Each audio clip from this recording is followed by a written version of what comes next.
ar-rijalu qawwamuna 'alan nisa bima faddalallahu ba'dahum 'ala ba'din wa bima anfaqu min amwalihim. Ada kata infak di situ.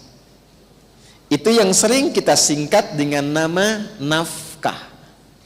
Nafkah itu singkatan dari infak. Baik. Saya persingkat dengan cepat. Untuk menjalankan aktivitas di rumah tangga ada harta tidak? Ada kan ya? Nah, harta itu yang disebut dengan nafkah atau infak pokok. Jelas? Bagaimana mengelolanya? Satu, pastikan jangan sampai disalurkan pada yang haram.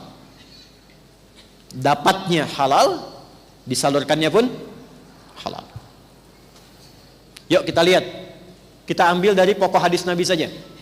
Thumma dzakara rajula yutilu as-safara ash'atha aghbara yamuddu yadayhi ila as-sama'i faqala ya rabb faqala Rasulullah sallallahu alaihi wasallam anna yustajabu lidzalika famat'amu haram. Satu, ada orang yang doanya sulit dijawab, mental lagi karena ternyata dia biasa makan dari yang haram.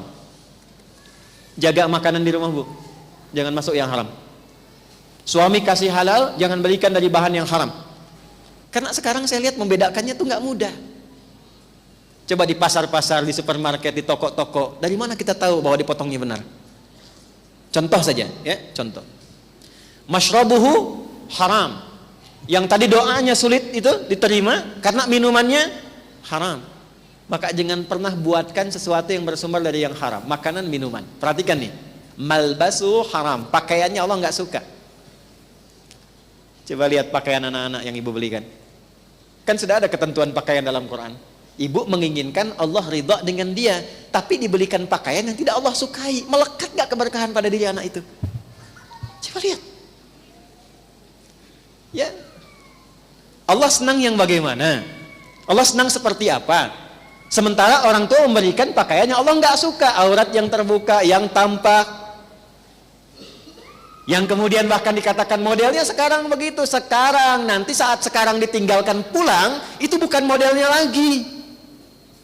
Saya sering berikan nasihat pada perempuan, saudari-saudari saya yang muslimah, ibu-ibu, para akhwat, jangan pernah bikin malaikat mungkar dan nakir bingung.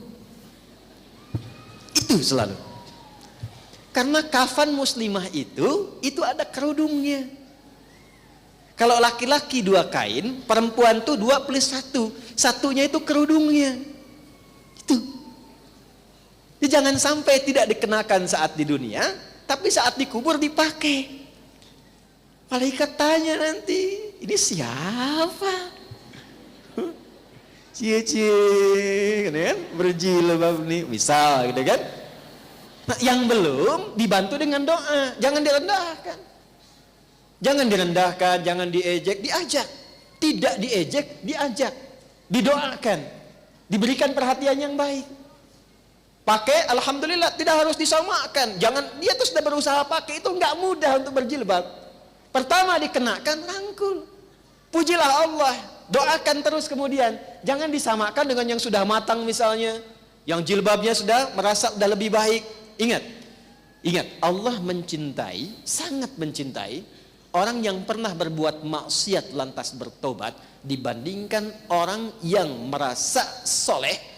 Katanya orang yang merasa soleh tapi tidak pernah merasa salah. Jelas di sini? Balik ya. Terakhir, wa ghudhiya biharamin, perangkat hidupnya haram. Perangkat hidupnya haram, pastikan. Ya, perangkat hidup bukan pakaian saja. Saya suka begini, suka memberikan nasihat pada diri pribadi. Adi Hidayat, buka pakaian kamu, lemari maksudnya. Cek, ada nggak satu helai pun yang belum pernah dipakai ibadah? Kami dapat pelajaran, Bu, kalau ada satu pakaian baru diterima, pakai dulu ibadah, minimal sholat dulu, supaya hisabnya ringan. Jadi kalau Allah hisab, dari mana engkau dapatkan? Hadiah si fulan ya Allah, dan engkau maha mengetahui sebelum diberikan. Kemana engkau gunakan? Pakaiannya bersaksi, dipakai sholat ya Allah. Sholat. Sekalipun itu pakaian dipesan untuk kondangan misalnya. Ya, kan suka ada undangan ya Bu ya. Pesan dijahit dulu kan. Saran saya sebelum dipakai kondangan, pakai sholat dulu. Dan pakaian yang pernah dipakai dalam taat seperti sholat, itu akan kita merasa sungkan dipakai maksiat. Yakin saya bu, kalau ibu pernah biasakan pakaian berbuat yang baik, itu akan merasa nggak nyaman ketika dipakai pada yang tidak baik. Pakaian itu akan nggak enak dipakainya. Ada orang gibah, ibu nggak enak.